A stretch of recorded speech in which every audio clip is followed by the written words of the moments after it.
I handa hamdi da education honors lawda laga handa Karachi college da kana to graduation lo sanjare aro si amani 23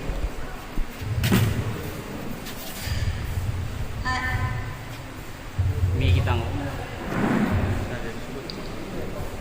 mi date 3 dagi horapa na madu dagi akoi 23 gi me date 4 dagi review amda le jaraga ya tamjara khani college ado aina di college loji college lo sanjaraga adi ayum teachers ki line da paambanina ado BA to gana kanjara ado handa